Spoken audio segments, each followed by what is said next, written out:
Saya ucapkan selamat mengikuti ibadah Minggu tanggal 17 Mei 2020, Suara Firdaus yang ke-30. Dimanapun Bapak, Ibu, Saudara, rekan hamba Tuhan, umat Tuhan, pelayan Tuhan yang mengikuti ibadah online ini, baik siaran tunda dan langsung, kami ucapkan selamat bergabung. Tuhan memberkati kita. Mari kita beri waktu kita sejenak untuk Tuhan.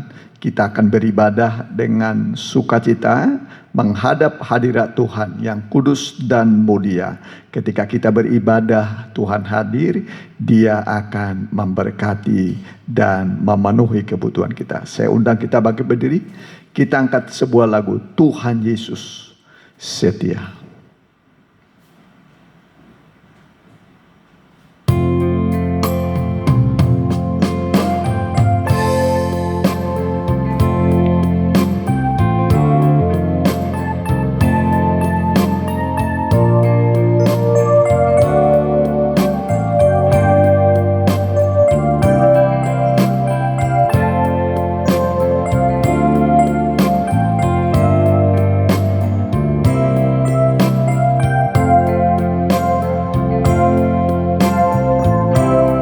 Tuhan Yesus setia,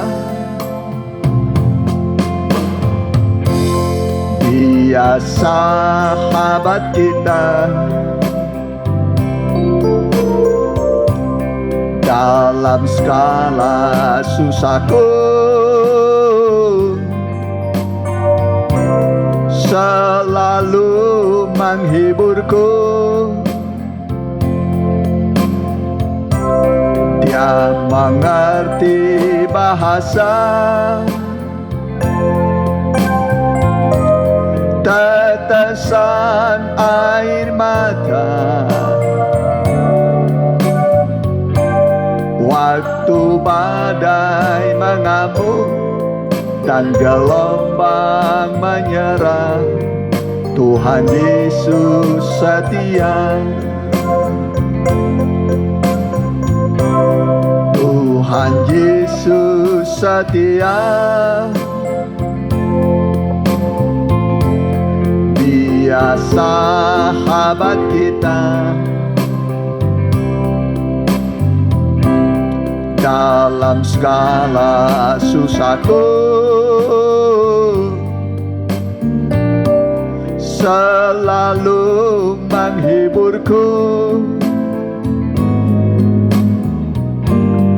Dia mengerti bahasa tetesan air mata. Waktu badai mengamuk dan gelombang menyerang, Tuhan Yesus setia. Kita akan berdoa. Kami serahkan ibadah yang kudus ini dalam tangan-Mu, Tuhan Yesus. Hadirlah Engkau sebagai Imam Agung, Imam Besar Allah, yang akan melayani kami, mendamaikan dosa-dosa kami, dan turut merasakan segala kelemahan kami, bahkan mengangkat tangan-Mu untuk memberkati kami, sehingga kami merasakan berkat Tuhan turun dalam ibadah ini. Ketika kami mengikutinya dimanapun kami berada, kami merasakan damai dan sukacita surga mengalir dalam hidup kami, sampai kepada rumah tangga kami, pekerjaan kami akan diberkati oleh Tuhan. Kuasa setan kami tolak dalam nama Tuhan Yesus. Biarlah roh Allah melingkupi kami dalam nama Tuhan Yesus. Haleluya. Amin. Silakan duduk, kita akan puji-pujian. Kini masanya kita bersedia.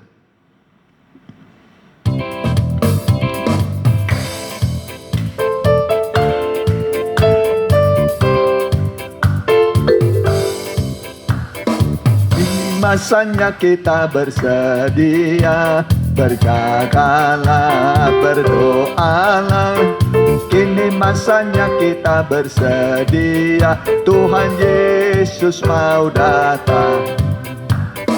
Maranatha, haleluya, Tuhan datang dari surga. Bangunlah segera, siapkan dirimu, Tuhan mau datanglah. Kini masanya kita bersedia, berjagalah, berdoalah. Kini masanya kita bersedia, Tuhan Yesus mau datang. Maranatha, haleluya, Tuhan datang dari surga. Bangunlah segera, siapkan dirimu, Tuhan mau datang. Bangunlah segera, bangunlah segera, siapkan dirimu, Tuhan mau. Bangunlah segera, bangunlah segera, siapkan dirimu, Tuhan mau datanglah. Saudaraku, Tuhan Yesus akan datang tepat pada waktunya. Tanda-tanda zaman sudah ada di depan mata kita dan kita sedang mengalami, dan itu sebabnya kita harus mempersiapkan diri untuk menyambut kedatangan Tuhan, supaya hari Tuhan tidak merupakan bencana bagi kita, tetapi hari Tuhan adalah hari kesukaan, di mana kita berjumpa dengan Dia di awan-awan yang permai. Nyanyian terakhir, zaman sekarang berjagalah. Kita pakai berdiri.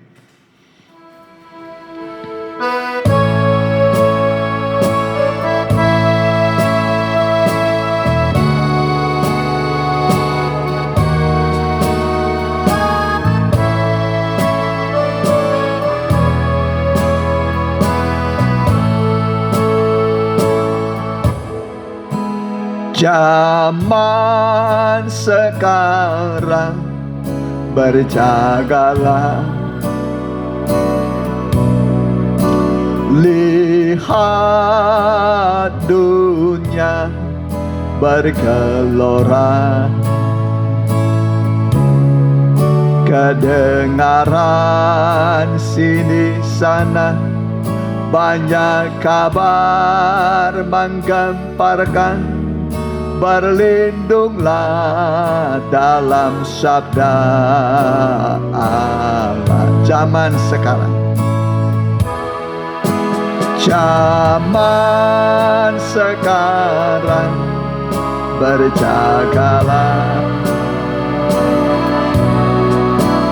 lihat dunia bergelora, kedengaran sini sana banyak kabar menggemparkan. Berlindunglah dalam sabda, berlindunglah, berlindunglah dalam sabda. Mari kita akan berdoa untuk firman Tuhan. Haleluya, haleluya. Tibalah waktunya Tuhan Yesus Kristus, Kepala Gereja, Juru Selamat kami yang hidup. Kami akan duduk seperti Maria dekat kaki Tuhan bagi jemaat-Mu. Biarlah kiranya berikan kepada kami firman yang hidup dan berkuasa, yang sanggup memberi kepada kami kemenangan demi kemenangan, pertolongan demi pertolongan, bahkan mujizat-mujizat besar kami bisa alami, rasakan. Karena saat Allah berfirman semua jadi. Kalau Engkau memberi perintah semua ada. Firman-Mu tidak pernah gagal. Dan kami yakin ketika kami mendengar firman-Mu, Engkau sedang melakukan perbuatan ajaib bagi kami Tuhan, sesuai kebutuhan kami. Berfirmanlah Tuhan, bukakan rahasia-rahasia firman-Mu, singkapkan Tuhan, supaya kami mendapatkan hikmat dan pengertian dari firman-Mu, dan bisa mempersiapkan diri menjadi tubuh Kristus bagaikan 5 anak darah yang bijaksana untuk menyongsong kedatangan mempelai pria surga kami. Kami berdoa dalam nama Tuhan Yesus. Hamba telah berdoa. Haleluya. Amin. Silakan duduk. Ya, puji Tuhan. Sebelum saya menyampaikan firman Tuhan, saya sapa dulu rekan-rekan umat Tuhan, anak-anak Tuhan. Saya sapa dulu Bapak Rudolf Imam Santoso, sarjana hukum di Bogor.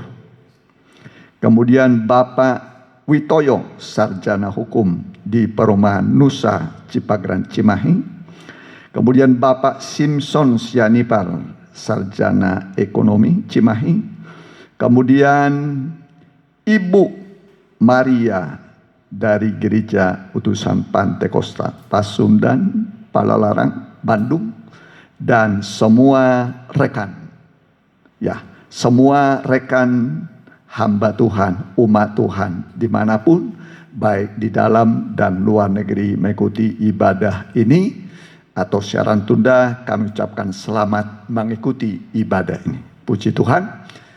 Dan kita masih melanjutkan dulu pemberitaan firman Tuhan. Ya, karena ini seri, ya, seri itu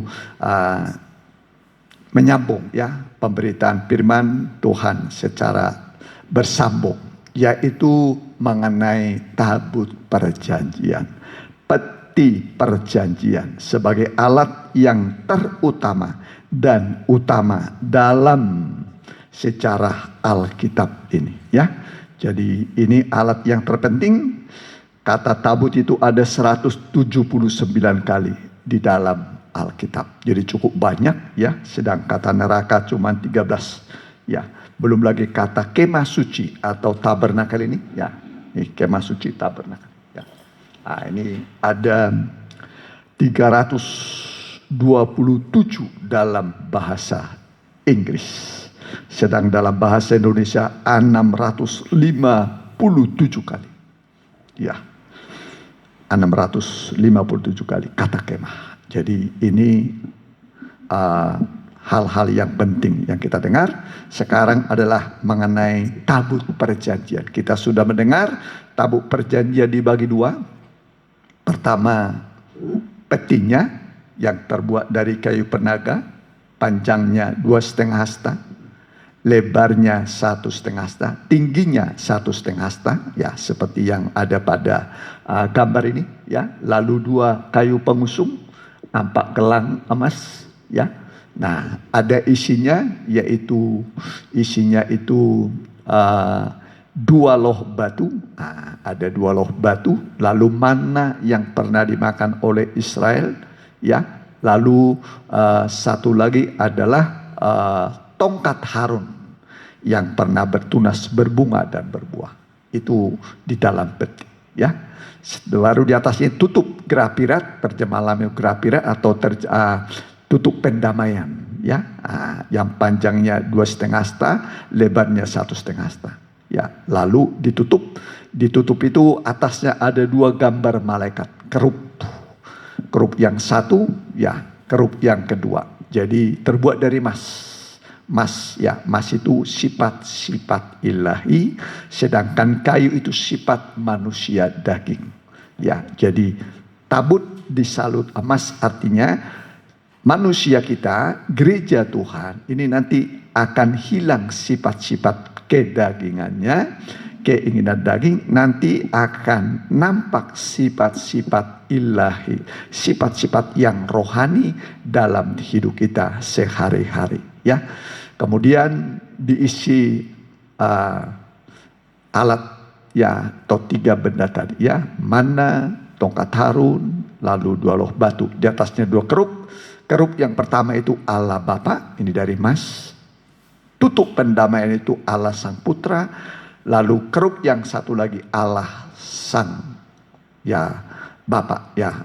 Maksud saya Allah Bapa itu kerub yang satu, baru tutupan itu Allah Sang Putra, Allah Anak, baru yang satu lagi Allah Roh Kudus. Jadi Allah Bapa, Anak, Roh Kudus, itulah Tuhan Yesus Kristus. Jadi ini dalam pengajaran. Pengajaran. Soalnya kalau tidak ada pengajaran hanya kita bercerita 5 roti 2 ikan, kemudian mujizat yang lain umpamanya orang buta bisa melihat. Itu sudah biasa itu. Tapi kita harus masuk kepada pengajaran yang dalam. Sebab Israel dulu itu gambaran gereja Tuhan. Gereja Tuhan. Israel rohani itu kita. Mereka dibebaskan dengan korban domba Paskah. Kita dilepaskan dengan korban domba Paskah sesungguhnya Tuhan Yesus. Yohanes berkata, lihatlah anak domba Allah yang menghapus dosa isi dunia. Itulah Tuhan Yesus yang menghapus dosa kita, gereja Tuhan. Kalau dulu yang berkorban bagi Israel adalah domba, tapi bagi kita adalah Yesus, anak domba Allah. Kemudian berjalanlah mereka dari Mesir sampai ke negeri Kanaan. Tapi untuk sampai ke negeri Kanaan, mereka singgah dulu di Gunung Sinai, membuat kemah suci. Itulah yang kita terangkan. Kemah suci, mereka tinggal kurang lebih 1 tahun. Setelah itu dibuat kemah suci, baru mereka berangkat. Berangkat dipimpin oleh tabut perjanjian. Dalam Bilangan pasal 10 dikatakan, Bilangan pasal 10, kalau tabut diangkat, Musa berkata, bangkitlah Tuhan supaya musuhmu berserakah.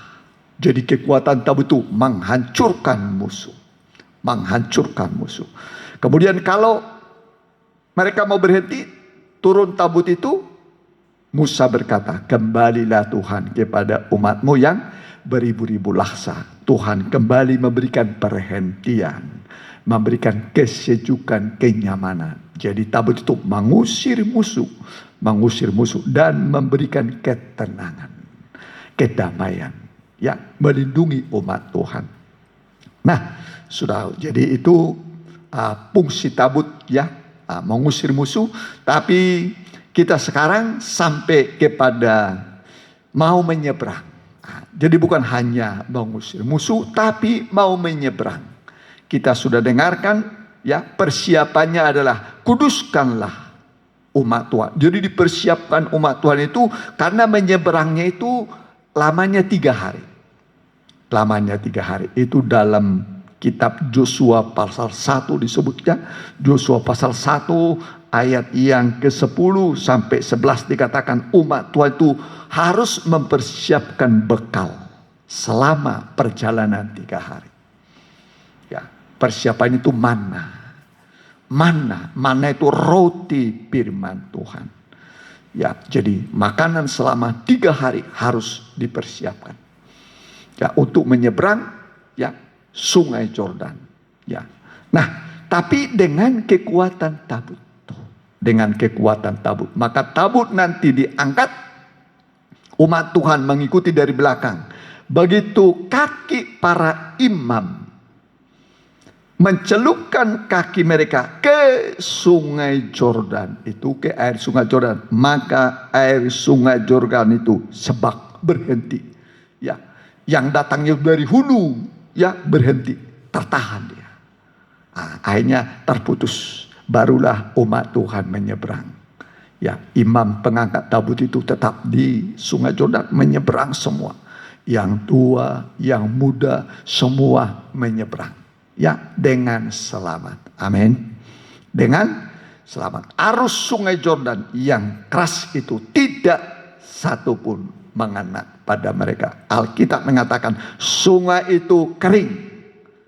Kering, betul-betul kering. Ini kekuatan dari tabut perjanjian. Membuat sungai itu kering. Umat Tuhan berjalan di tanah yang kering. Ini luar biasa tabut ini. Nah, saudaraku. Jadi kita sudah mendengar pengertian rohani dari tabut. Nah, dari tabut perjanjian Allah ini pengajaran. Ya. Nah, kalau pintu gerbangnya kemah suci, nah, itu kemah suci pintu gerbang itu ya, itu percaya pada Yesus. Ya. Nah, ini bertobat, ini dibaptis, ini penuh Roh Kudus. Ini kemudian ibadah PA, ibadah umum, ibadah meja mesbadupa, doa. Ya, ini nih. Ya, itu ada di situ ya. Baru tabut perjanjian. Tabut perjanjian itu adalah hubungan nikah yang kudus, ruang maha kudus. Nikah itu tempatnya ruang maha kudus. Ya, maha suci. Nikah itu suci sekali. Kenapa saudaraku? Sebab Allah sendiri pun akan masuk dalam pernikahan yang suci, yang kudus, yaitu antara jemaat Tuhan dengan Kristus mempelai pria surga. Makanya dikatakan, ya, songsonglah mempelai laki-laki datang. Jadi Yesus akan datang sebagai mempelai laki-laki. Kita ini pengantin perempuannya untuk masuk pada pesta nikah. Maka dikatakan hal kerajaan Allah itu seumpama seorang raja yang mengadakan pesta pernikahan untuk anaknya. Yaitu dalam Matius 22, Lukas pasal yang 14, ya, Wahyu pasal 19, ya. Ya, ayat 5, 6, 7 itu soal pernikahan, kawin anak domba Allah. Nah, saudara, jadi ini menghantar kita membuka pikiran-pikiran yang baru. Nah, saudara, jadi sekarang ini menyeberang. Jadi tabut ini bicara soal pengajaran, ya, pengajaran pertobatan harus, percaya Yesus harus, kesembuhan harus, tapi harus diajarkan kepada jemaat. Yesus akan datang sebagai mempelai. Amin. Yesus akan datang sebagai mempelai. Kalau tidak, saudara akan tertinggal. Saudara akan tertinggal. Ya, jadi persiapkan dirimu menjadi mempelainya Tuhan. Amin. Itu yang tertinggi. Kalau kita sebagai anak, ya hanya diperintah saja. Ya, atau rakyat, ya. Tapi kalau jadi mempelai, itu berarti kita akan duduk bersanding memerintah dengan Dia. Ini yang tertinggi. Amin. Mau jadi mempelainya Tuhan? Mau jadi mempelainya Tuhan? Nah, itu yang tertinggi, ya. Jadi kita sekarang mau jadi pengantinnya Tuhan, mempelainya Tuhan. Amin. Nah, perhatikan saudaraku. Jadi yang diangkat adalah tabut. Bukan mezbah korban bakaran yang diangkat, bukan. Bukan ini yang diangkat, bukan ini yang diangkat. Untuk menolong umat Tuhan menyeberang negeri, memasuki negeri perjanjian. Ya, jadi hal-hal yang baru nanti akan kita dengarkan. Ya, akan kita dengarkan. Ya, saya juga ini pergumulan juga. Ya, saya juga dapat pergumulan. Ya, lewat doa-doa, puasa. Ya, dari guru-guru saya pendahulu, guru-guru kita pendahulu. Ya, puji Tuhan. Ya, jadi kita dengarkan sekarang menyeberang sungai Yordan. Kita sudah tahu sungai Yordan itu bukan gambaran baptisan air, ya, bukan gambaran baptisan air, tapi laut Kolsom. Waktu mereka keluar dari Mesir, menyeberang laut Kolsom itu baru baptisan air. Itu namanya baptisan air. Tapi sungai Yordan itu adalah menuju kepada arus. Sungai Yordan itu artinya pehukuman Allah. Pehukuman Allah akan ditimpakan ke dunia ini. Akan ada waktunya Allah membalas segala kejahatan manusia. Akan Dia balas. Ya, Dia balas, kecuali saudara mau bertobat. Ya, tinggalkan dosamu, berhenti berbuat dosa. Ya, engkau mau terima Yesus, berhenti berbuat dosa, dosamu diampuni oleh darah Yesus. Ya, sebab dunia ini akan mendapatkan pehukuman. Pehukuman itu adalah dari Allah Roh Kudus dengan 7 meterai. 7 meterai. Nanti baca Wahyu pasal 6 sampai pasal yang ke-8. Itu 7 meterai itu dahsyat sekali. Dahsyat sekali. Ya, dahsyat. Ya, Wahyu pasal yang ke-6 sampai pasal 8. Baru Wahyu 8 sampai 13. Itu 7 sangkakala. 7 sangkakala dari Allah Sang Putra. Baca nanti. Apa-apa yang terjadi. Jadi ada urutannya. Meterai pertama, kedua, ketiga, keempat, kelima, keenam, ketujuh. Disusul sangkakala pertama, kedua, ketiga, keempat, kelima, enam, ketujuh. Allah itu rapi. Ya, dia beritahu kepada kita. Ya, itu dari Allah Sang Putra, Allah Anak. Karena manusia menolak penebusan oleh darah Yesus. Kenapa Roh Kudus menghukum? Manusia menolak pekerjaan Roh Kudus yang menyadarkan dia dari dosanya. Disadarkan tidak mau. Ya, kalau disadarkan dia mau, darah Yesus mengampuni. Amin. Darah Yesus mengampuni. Baru 7 cawan bokor murka Allah. Ya, itu sudah mulai nanti 13, 14 sampai pasal yang ke-19. Bahkan sampai ya 19, Wahyu 19 itu. Cawan bokor murka Allah akan ditimpakan kepada dunia ini. Dunia ini. Kenapa saudara? Karena dunia menolak kasih Allah yang kekal. Kalau Anda tidak mau dikasih, ya dihukumlah. Allah sudah beri putranya dengan berkorban. Ya. Jadi kalau kita mau terima ya kasih Allah, kita tidak akan dihukum. Karena begitu besar kasih Allah akan dunia ini. Sehingga dia berikan anaknya yang tunggal. Anak satu-satunya.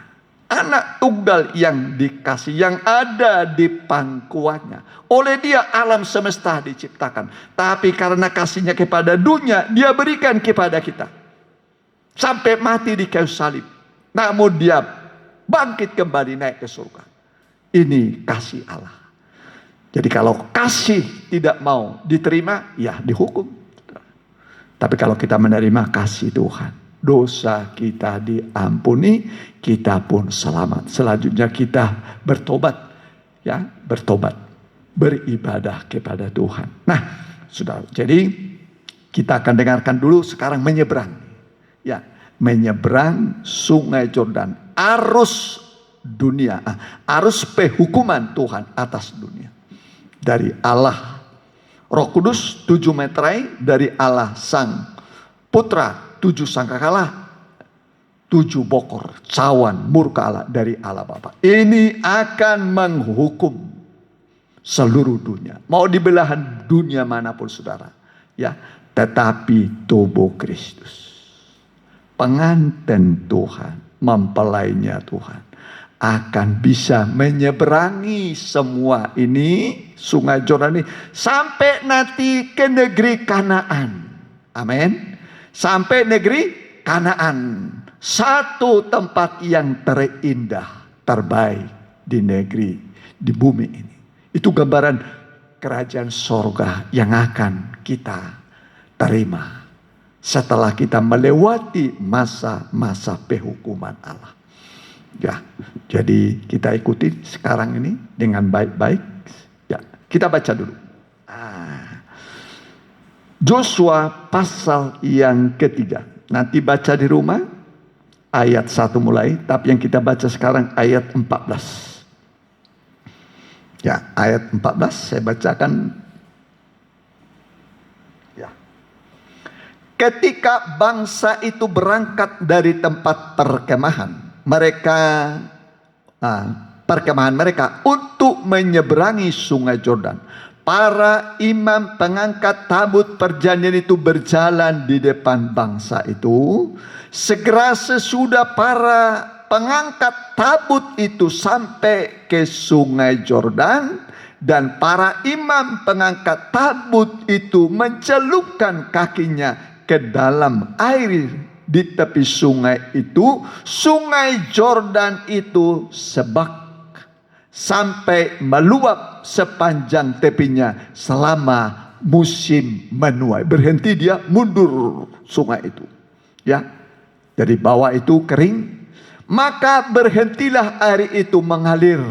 Air yang turun dari hulu melonjak menjadi bendungan jauh sekali di dekat Adam, kota yang terletak di sebelah Sartan. Sedang air yang turun ke laut Araba itu, yakni laut asin, terputus sama sekali. Lalu menyeberanglah bangsa itu di tantangan Jeriko, di hadapan Jeriko. Tetapi para imam, pengangkat tabut perjanjian Tuhan itu, tetap berdiri di tanah yang kering di tengah-tengah sungai Yordan, sedang seluruh bangsa Israel itu menyeberang di tanah yang kering. Amin. Amin. Seluruh bangsa Israel menyeberang di tanah yang kering. Amin. Amin. Jadi air itu tidak menghanyutkan mereka, tapi air itu kering. Mereka bisa menyeberang. Sampai seluruh bangsa itu selesai menyeberangi sungai Yordan. Setelah seluruh bangsa itu selesai menyeberangi sungai Yordan, berfirmanlah Tuhan kepada Joshua demikian. Ya, sampai di situ saja. Ya. Jadi akhirnya semua 12 suku Israel bisa menyeberang sungai Yordan. Amin. Amin. Amin. Semua menyeberang dengan selamat. Ini kekuatan tabut membuka jalan. Amin. Membuat arus sungai Yordan berhenti. Ini arus penghukuman, gambaran arus penghukuman yang akan melanda dunia zaman akhir. Ya, saya sudah terangkan pada saudara, Israel itu gambaran gereja Tuhan. 40 tahun perjalanan mereka, 40 tahun. Ya, 1 tahun itu hitung 1 tahun jubil.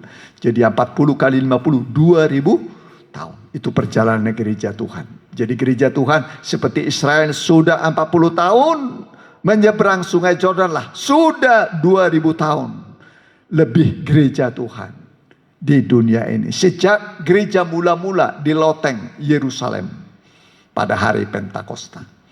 Ya, ke sekarang ini sudah 2020 kurang lebih.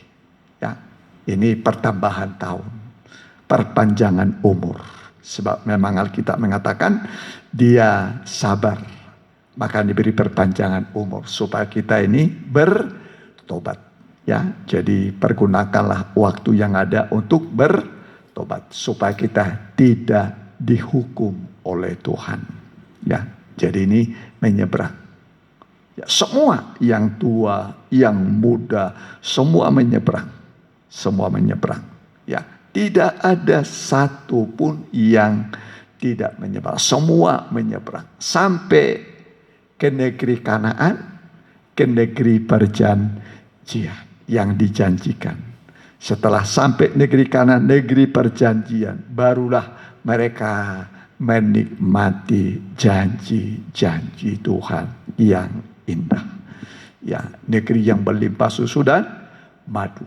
Nah, saudara, jadi kita juga begitu, ya, masih dalam perjalanan, ya, kita masih dalam perjalanan, tapi kita sekarang sedang mau menyeberang, ya, menyeberang memasuki kerajaan Allah. Di depan kita akan ada 7 kali 3 penghukuman Allah. Maka yang dibutuhkan adalah tabut perjanjian, yaitu Yesus sebagai mempelai pria sorga. Yesus sebagai mempelai pria sorga. Jadi kalau kita terima dia sebagai mempelai pria sorga, kita akan dibuat berbaring dengan tentram, dengan tenang. Dia yang akan berperang ganti kita, berjuang ganti kita di tengah dunia yang penuh dengan tantangan dan kesukaran ini. Ya, jadi firman Tuhan yang kita dengar ini, ya, adalah untuk meyakinkan kita, ya, meyakinkan kita bahwa di depan kita itu memang akan ada masa-masa yang berat, masa-masa yang sulit sekali. Ya, corona ini belum apa-apa.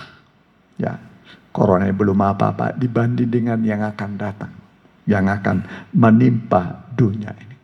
Tapi Tuhan Yesus berkata kepada kita bahwa tidak ada satu kekuatan, ya, yang membahayakan hidup kita. Tidak ada satu kekuatan yang membahayakan hidup kita. Tuhan akan jaga kita, lindungi kita sebagai biji matanya, ya, sebagai biji matanya. Dia akan melindungi kita, menjaga kita dengan aman. Ya, dengan aman. Mari sedikit saja dulu kita singgung, ya, penghukuman yang akan datang menimpa dunia ini, ya. Sedikit saja Wahyu pasal yang ke-6. Ya, ini materai kedua. Coba materai kedua, Wahyu pasal yang ke-6. Ya, Wahyu pasal yang ke-6. Materai pertama itu kuda putih. Kuda itu lambang kekuatan, kuasa Roh Kudus. Itulah pemberitaan firman Tuhan, penginjilan secara cepat untuk merebut kemenangan. Ya, merebut kemenangan. Yang kita baca sekarang adalah Wahyu 6 ayat 3. Dan ketika anak domba itu membuka materai yang kedua, aku mendengar makhluk yang kedua berkata, mari. Dan majulah seekor kuda lain, seekor kuda merah padam, dan orang yang menungganginya dikaruniakan kuasa untuk mengambil damai sejahtera dari atas bumi, sehingga mereka saling membunuh, dan kepadanya dikaruniakan sebilah pedang yang besar. Manusia perang, saling membunuh, saling membunuh. Coba bayangkan, manusia nanti saling membunuh, bunuh-bunuhan. Ya, tetapi saudaraku, bagi kita gereja Tuhan, umat Tuhan, mempelainya Tuhan, saudara akan dijaga dengan sempurna. Amin. Amin. Amin. Tuhan jaga saudara dengan sempurna, dengan kekuatan sayapnya. Sayapnya. Makanya Rut berkata kepada Boas, ya, di tengah malam yang gelap, dia berkata kepada Boas, kembangkanlah sayapmu melindungi aku. Kembangkanlah sayapmu melindungi aku. Yaitu Rut ini gambaran gereja Tuhan, mempelainya Tuhan. Boas itu gambaran Kristus, mempelai pria sorga. Ya, Rut datang ke timbunan gandum. Ya, timbunan gandum. Di sana dia minta mendapat pengayuman. Timbunan gandum itu adalah firman Tuhan. Gandum firman. Ketika kita beribadah dengar firman Tuhan, firman yang dibuka rahasianya, kita berkata, Tuhan, kembangkan sayapmu melindungi aku. Ya, jadi malam itu pasti datang. Kegelapan, kejahatan pasti datang. Tetapi sudah ada janji perlindungan. Amin. Walau 1000 orang rebah di sisimu, 10.000 di sebelah kananmu, ya pokoknya 11.000 korban, engkau tidak apa-apa. Engkau hanya penonton saja. Ya, hanya sebagai penonton. Engkau akan dijaga oleh Tuhan. Ya, sebagai milik kesayangannya. Ya, sebagai tubuhnya yang dia kasih. Ya, itu janji Tuhan. Ya, jadi dia istimewakan tubuhnya, mempelainya, ya, dia jaga dengan sempurna. Ya, coba dalam Rut dulu kita baca dulu Rut, ya, bagaimana Rut minta kepada Boas untuk mendapat perlindungan. Ya, kembangkanlah sayapmu melindungi aku. Ya, kita baca dulu dalam Rut pasalnya yang ketiga. Ya. Ayatnya yang ke-8 mulai. Pada waktu tengah malam, dengan terkejut terjagalah orang itu, Boas maksudnya, lalu meraba-raba di sekelilingnya. Dan ternyata ada seorang perempuan berbaring di sebelah kakinya. Bertanyalah ia, siapakah engkau ini? Jawabnya, aku Rut hambamu. Kembangkanlah kiranya sayapmu melindungi hambamu ini, sebab engkaulah seorang kaum yang wajib menebus kami. Ya, jadi kembangkanlah kiranya sayapmu melindungi hambamu ini. Ini Rut katakan di malam yang gelap. Di malam yang gelap. Malam yang gelap itu maksudnya di mana dosa semakin bertambah, kejahatan bertambah, dunia semakin gelap. Di saat kegelapan sedang menimpa dunia, disitulah Tuhan akan menyatakan perlindungannya pada mempelai wanitanya, tubuhnya yang dia kasihi. Amin. Jadi kita ini tubuh Kristus yang dia kasihi, yang sudah dia beli dengan harga tunai, harga kontan. Ya, jadi kita akan merasa aman. Ya, coba Mazmur 91 itu. Ya, ini ayat yang tidak asing. Kenapa diulang-ulang? Supaya semakin termeterai, melekat di hati kita. Ya, jadi kalau nanti terjadi kejahatan, kegelapan, pembunuhan di mana-mana, perang terjadi, ya, sudah ada pegangan kita. Kita ini dilindungi oleh Tuhan. Mari, Mazmur 91 ayat 1. Orang yang duduk dalam lindungan yang maha tinggi dan bermalam dalam naungan yang maha kuasa akan berkata kepada Tuhan, tempat perlindunganku dan kubu pertahananku, Allahku yang ku percaya. Jadi perlindungan kita, kubu pertahanan kita, Allah yang dapat dipercaya. Terus 3, sungguh dialah yang akan melepaskan engkau dari jerat penangkap burung, dari penyakit sampar yang busuk, termasuk dari corona ini. Amin. Amin. Engkau dijaga sebagai milik Tuhan, tubuh Kristus. Dengan kepaknya ia akan menudungi engkau, di bawah sayapnya engkau akan berlindung. Kesetiaannya lah perisai dan pagar tembok. Engkau tak usah takut terhadap kedahsyatan malam. Nah, seperti Rut dia berkata, kembangkanlah sayapmu melindungi waktu malam. Nah, jadi malam ini akan datang nanti kejahatan, kegelapan. Terhadap panah yang terbang di waktu siang. Terhadap penyakit sampar yang berjalan di dalam gelap. Terhadap penyakit menular yang mengamuk di waktu petang.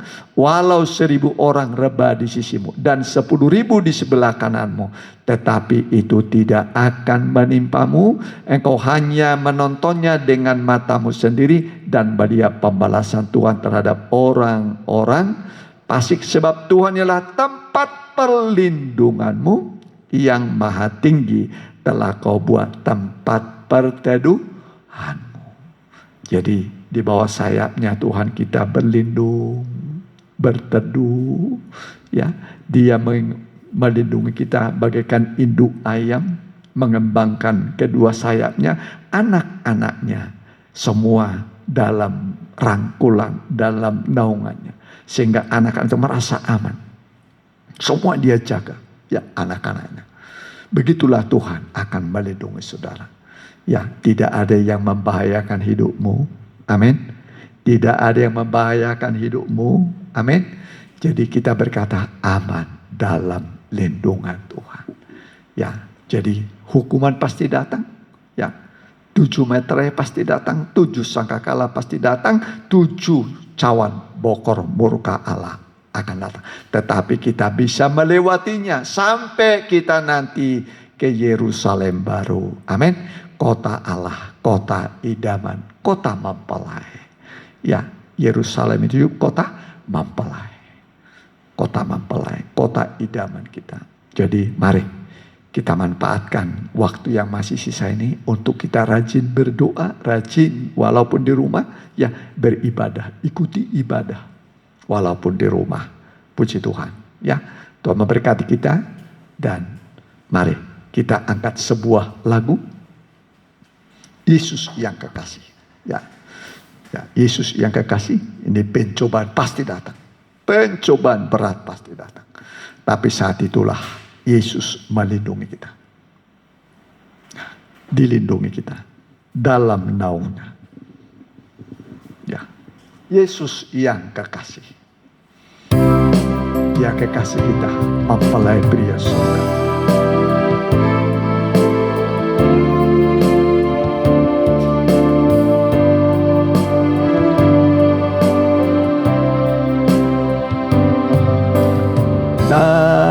Satu yang hiburkan saya, Yesus yang kekasih, penebus yang tolong dengan segera, Yesus yang kekasih. Kalau penggoda datanglah, dia jalan di sisi kita. Betapa manislah dia, Yesus yang kekasih. Tuhan dengar tangisan hatiku, Yesus yang kekasih. Rasakan susah dan sengsaraku, Yesus yang kekasih. Jika datang pencobaan, segera dia utus malaikatnya, lindungi dengan naungnya, Yesus Kur yang kekasih. Kalau penggoda datanglah, dia jalan di sisi kita. Betapa manislah dia, Yesus yang kekasih. Kor yang kedua, kita berdiri. Jika datang pencobaan, segera dia utus malaikatnya, lindungi dengan naungnya, Yesus yang kekasih. Kor yang kedua. Jika Jika datang percobaan, segera Dia utus malaikatnya, lindungi dengan naungnya Yesus yang kekal. Lindungi dengan naung, lindungi dengan naungnya Yesus yang kekal. Lindungi, lindungi dengan naungnya Yesus yang kekasih. Tuhan itu baik. Dia beritahu apa yang akan terjadi di depan kita, dan Dia beritahu juga jalan keluarnya. Dia janjikan perlindungan yang aman, seperti Israel menyeberang sungai Yordan. Sungai itu terputus, seluruh umat Tuhan nyeberang dengan kekuatan Daud. Dengan kekuatan Daud, Yesus mempelai pria surga akan melindungi saudara, melewati semua masalah, melewati semua pencobaan, penghukuman. Dia bertanggung jawab atas keselamatan tubuhnya, tubuh Kristus. Saudara adalah tubuh Kristus. Dia bertanggung jawab untuk keselamatanmu. Engkau akan berkata, aman dalam lindungan Tuhan. Terima kasih Tuhan, mempelai pria surga. Terima kasih Tuhan, Engkau melindungi dengan sempurna.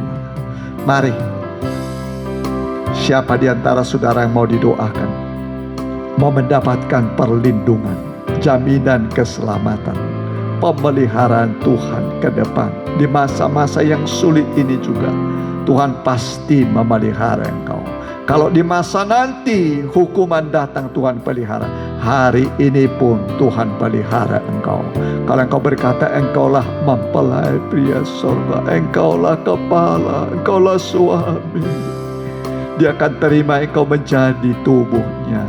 Dia akan mengambil engkau menjadi tubuh Kristus. Dia akan lindungi engkau. Dia akan pelihara engkau. Diistimewakan engkau. Pasti dipelihara seperti suami memelihara istrinya.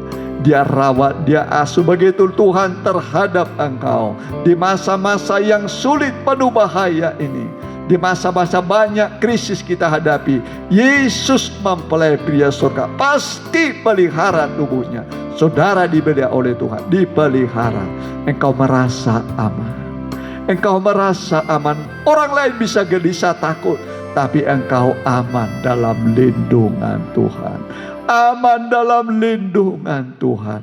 Tuhan pelihara engkau. Tuhan cukupi kebutuhanmu. Seorang istri pasti dipelihara oleh suaminya. Begitulah Tuhan Yesus terhadap kita. Dia pelihara tubuhnya. Kita gerejanya di masa-masa yang sulit ini. Dia pelihara kita. Terima kasih Tuhan. Terima kasih bagi anak-anakmu yang membutuhkan uluran tangan Tuhan. Pembelaan dari Tuhan. Pertolongan dari Tuhan. Kami berdoa, hamba-Mu berdoa dalam nama Tuhan Yesus. Ulurkan tangan-Mu Tuhan. Penuhi kebutuhan mereka. Berikan rasa aman, tenang, sejuk dalam hati mereka.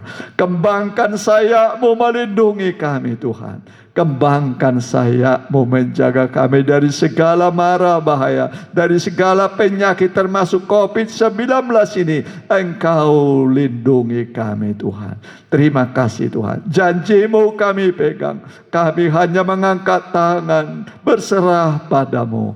Kami yakin janji-Mu akan digenapi dalam diri kami. Terima kasih, perlindungan dan pemeliharaan menjadi milik kami dari Tuhan Yesus, Juru Selamat kekasih jiwa kami. Terima kasih Tuhan. Terima kasih. Dalam berkat nama Tuhan Yesus kami telah berdoa. Dan kami juga berdoa buat bangsa negara kami, pemerintahan yang ada Pak Joko Widodo dengan wakilnya Pak Mahruf Amin, semua menteri, semua gubernur, semua kepala daerah tingkat 2, para muspika, begitu juga para kepala desa, kepala lurah, begitu juga RW, RT dan seluruh masyarakat Indonesia, TNI Polri sebagai hamba-hamba Allah untuk menciptakan kedamaian. Biarlah Tuhan berkati mereka, beri kemampuan ekstra dan cukupi kebutuhan mereka. Terima kasih Tuhan, terima kasih. Kalau ada yang sakit, jamah sembuhkan oleh bilur-bilur Tuhan. Segala kebimbangan, keraguan-raguan, kami doakan biar hilangkan dari setiap orang yang mendengar. Dalam nama Tuhan Yesus, turunlah damai sejahtera dan sukacita surgawi padamu. Sekarang saudaraku, terimalah berkat dari Allah Bapa, Anak dan Roh Kudus dalam nama Tuhan Yesus Kristus. Haleluya. Amin.